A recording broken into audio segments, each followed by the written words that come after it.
Good day, sir. Good day indeed. How are you? Good yourself? Not too shabby. That's good. How's my angle? Am I nostrily? Extra nostrily, but that's great because that's one of your best features. That's dumb. That's also terrible to have like really nice nostrils. Or you showed off a Christmas tree behind you. You got a little Christmas tree going on there? Uh-huh. Yeah. Look at that. Yeah. Normally I'm in front of the fireplace, but today I thought, Michelle worked so hard to put the tree up. Might as well show it off a bit. Switch it up, be a little festive. I like it. Yeah, and then I'll do this to kind of show off one of my favorite Batman shirts. Oh. And then that's it. I do that, but you probably see my nipples. It's so fucking cold in here. I think it's hilarious that it's so cold in there. It's all right. It's all right. I got my X-Men shirt on, which I put over my long sleeve Batman shirt. So technically, we're both still rocking the bat. Yeah, except yours is the classic, whereas mine's I got the classic Keaton. Yeah, Arkham. No, that's not classic Keaton. That's just classic. That's just classic. Yeah, it's not Keaton. It's classic Keaton. The first one had the feet. Remember? Yeah, the little feet. Okay. All right, guys. Whatever works for you. Feet too, you know. Yeah. Oh, Superman. Yeah. Look at you all DCing it up. I'm all marbling it up. Yeah, well, I mean, I have more DC stuff than I do Marvel stuff. And vice versa for me, so it's perfect. Yeah, exactly. We got to counterbalance. Yeah. Counterbalance. Couple of things real quick. I'm sure you've heard. Patterson passed away. Yeah, that's very sad news. Very sad news, Yeah. Creator I of was very surprised by that. I saw The Rock put a really nice post up about him today, which was nice to see. And actually Vince McMahon on Twitter put up a nice one too. Sami Zayn did as well. Yeah. Yeah. So yeah. So that's rest in peace. Rest in peace, man. They're all falling, dude. Well, I mean, you can't live forever, right? I was actually talking to my dad about this the other night because we were talking about the Undertaker's retirement and everything. Right. How pretty much every wrestler we grew up watching is gone now. It's a very short list left, Yeah. It's crazy. Hogan. It's crazy. Still alive. That's surprising. Hogan, yeah, that definitely surprising. Brutus is still around, right? I think Brutus is still alive. I think he might still be alive. Yeah. Brett's the big one. Brett's still around. Yeah, Brett is still kicking. Last standing of the Hart Foundation. Yeah. That's crazy. But yeah, so that was very sad. A little bit of unsettling news. Also unsettling, I read The Bat and the Cat. Also unsettling. You know what? I have to say what I'm going to do is I'm going to give it a bit because I can't help but feel like my dislike for Tom King was overpowering. Yeah. But did you end up reading it? I did. I read through it today. Okay, it was a lot different than what I was expecting the first issue to be. Same here, but what really bothered me was that they didn't do a good job of establishing the separation of time periods. No, not at all. At the beginning. In fact, it would split time periods on the same page sometimes. Yeah, like that shot with Alfred. Yeah. With the he's holding the food or whatever, the food tray, and I was just like, oh, so this is in the past, and then it's like, or wait, what part was in the past here? Yeah. Later, like with the ink or the coloring, they get a little bit better using different shades, but right from the hop, I was like, because I mean, I don't like it's kind of strange. Like originally, this was supposed to follow number 85 like immediately, like it's supposed to be the ending of his story. But yeah. And like over a year, this is with the Black Label now. It's not with the regular DC imprint. So. Mm-hmm. Is this kind of like a little Elseworlds type of deal going on, or is it actually an official continuation of 85? I think, in all honesty, they're going to treat it like it's an Elseworlds. It's out of canon. I mean, like, I think like Tom King will treat it like it's canon, Yeah. and then everyone else will just kind of be like, no.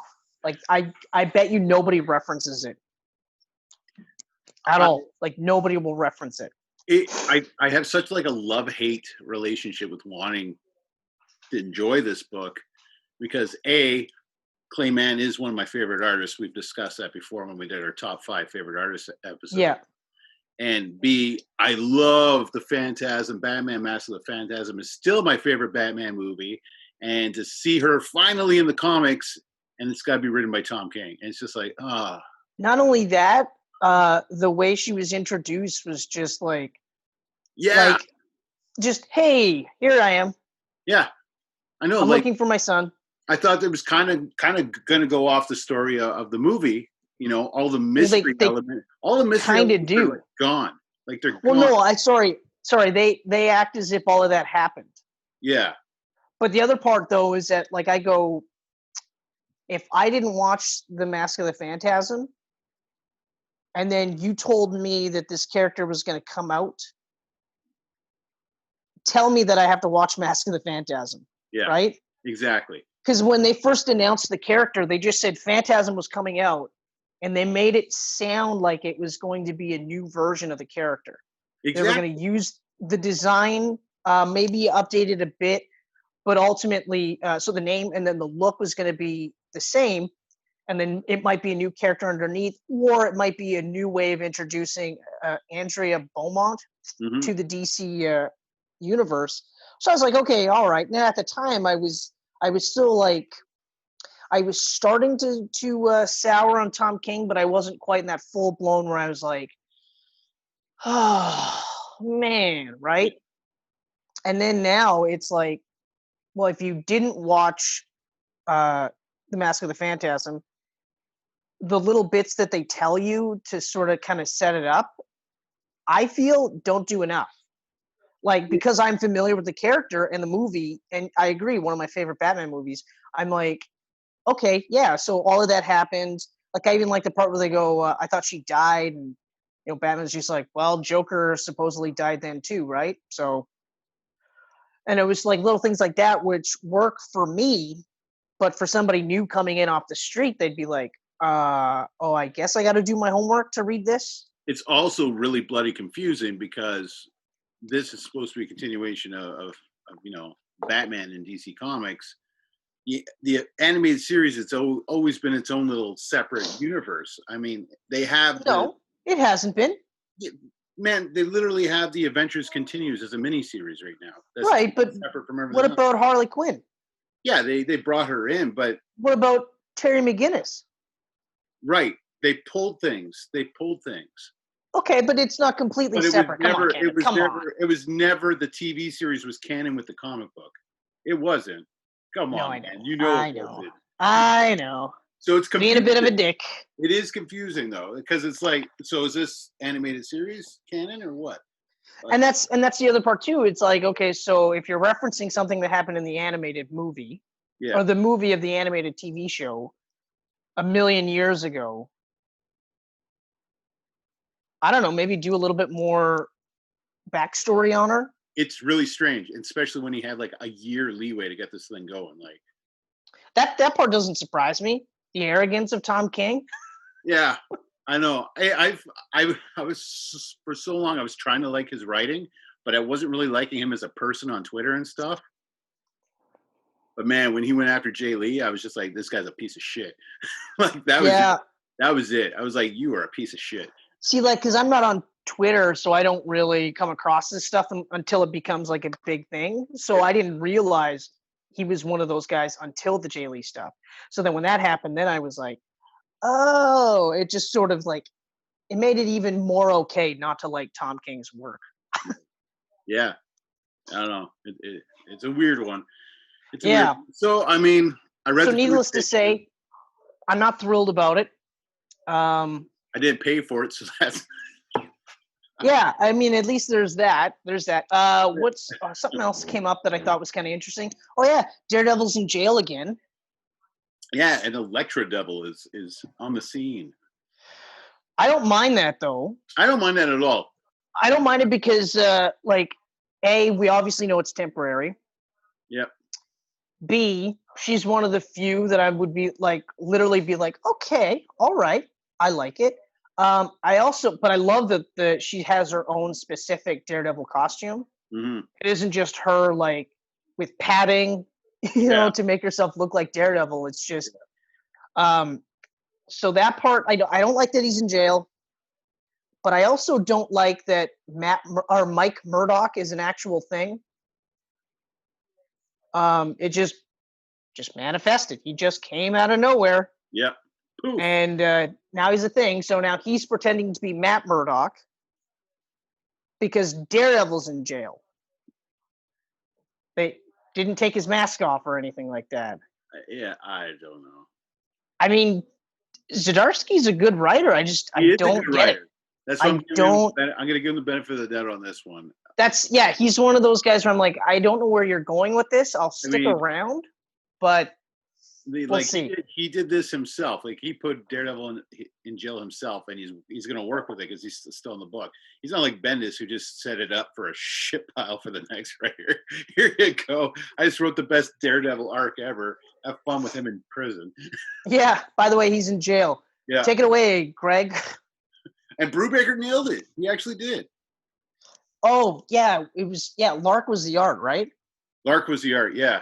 Yeah, and of course Brubaker nailed it. Brubaker followed him. Rucka did one, 5-issue arc with Brubaker during that run.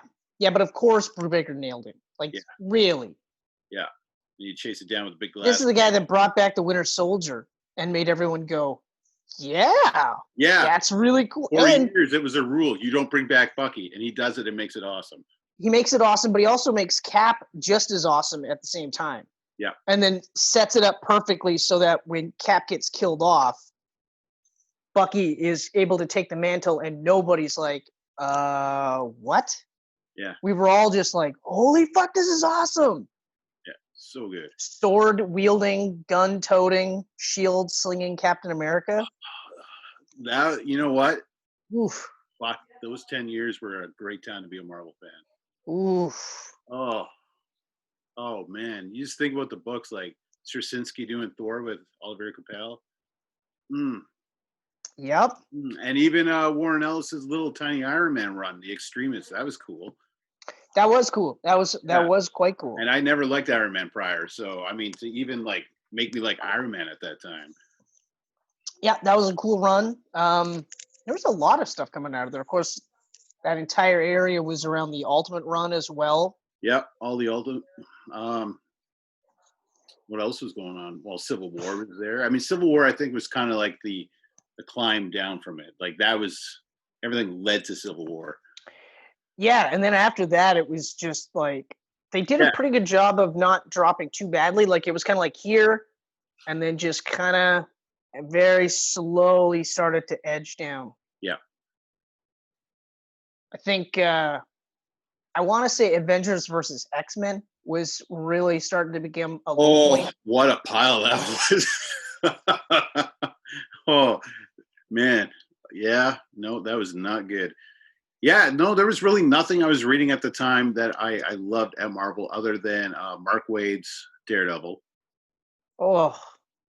Greg Rucka. Mark Waid's Daredevil is still one of my favorite runs. Yeah. So good. It's so good that I'm like, why doesn't DC get Mark Waid to do Nightwing? That'd be kind of like a perfect match. Because that's very much like a Nightwing. Like, there's a very Nightwing swashbuckling feel to it that I really liked. Yeah. And also, why not get Chris Samney to do the art? I mean, fuck it. Why not? Fuck it. Their run on Captain America wasn't the greatest. But it was following a really, really, really, really, really bad run from Nick Spencer. Oh, yeah. I always forget that he did Hydra Cap. So then when I'm like, man, I thought he was much better because the Spider-Man run is doing this for me. And I was always like, I thought he was really good. And then I remind myself, oh yeah, that's right. He did that stupid Captain America Secret Empire run, and it was just terrible. The only thing I've really liked from Spencer is Morning Glories at Image, which was a huge hot book, and then he just kind of left it. Like cliffhanger and all, no ending to the story, just like, oh, I got a contract at Marvel. See you later, Morning Glories. Like, oh, all these people are following it for 50 issues are like, what the fuck? Still no ending. Oh. I think that was oh no, hold on. I got one mini review. Oh, a mini review. Yeah, by an upcoming indie director / writer. It's called The Room. Oh, the next by I don't know if you know this guy, Kenneth Levitsky. The next room. The next room. The next room? Oh, the next room. Yeah. Oops.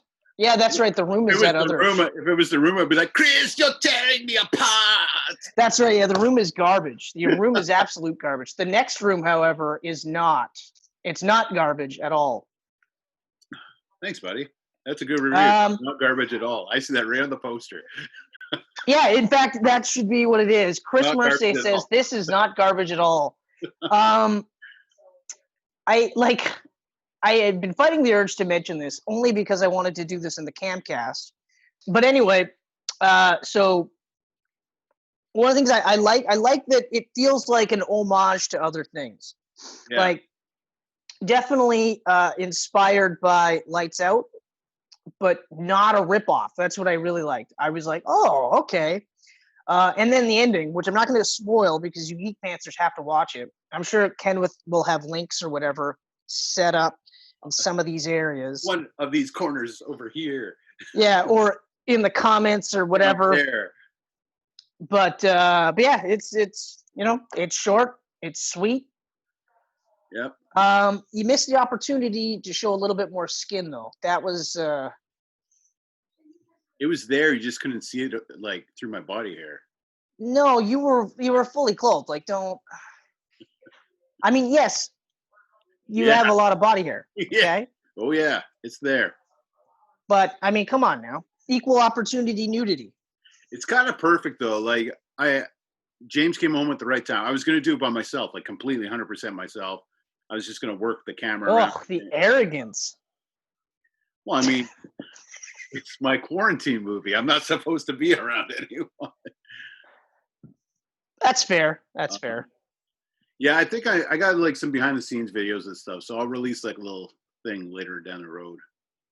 Okay, that's cool. That's cool. But the idea with it was there was this movie contest, short movie contest, where you do a short movie that takes place under a minute, and then you enter it into the contest, and it will appear in an anthology. And I was like, oh, sweet. You know what? I'm going to do that for sure. But then I was like, how am I going to fit my story under a minute and include the credits and everything, right? So then I asked about this, and they said, oh, you don't put your credits anywhere in there. You leave it totally uncredited, and then we just run credits at the end of anthology, so everyone gets credit for everything. Oh, that's cool. Yeah, but I mean, then I'm getting credited for a possible piece of garbage, and someone's getting credit for mine, and Hey, don't be a baby. So, but everyone's getting the same credit though, so you're just. Yeah, it's just gonna say movie by these people. Oh God, I didn't realize that your ego needed everyone to know that you did this. My ego is so big, I have to wear 2 shirts. But I'm wearing 2 shirts too, actually. What does that say about my ego? Your ego. Anyway, the other thing is that like we would all know that it was yours anyway. Yeah, like so my friends and stuff would. I guess I felt like I wanted to put it through. I thought, you know what? If I do it by myself, I don't have to rush it because I didn't. Because then it was like 1 minute and 50 seconds. I was able to put a little more time into it. Okay, and then I can release it through Geek Pants. And I'll stop jokingly rolling my eyes. Get us some more hits, Chris, because our Camcast only make 10 views a friggin' year. The lockdown ones have been really small. Yeah. But then again, we're also talking about like 30, 40, 50-year-old movies. Yes. So, Awesome. we'll see what happens. We need to talk about some new movies. That's the thing. Yeah, some new movies. Some new movies.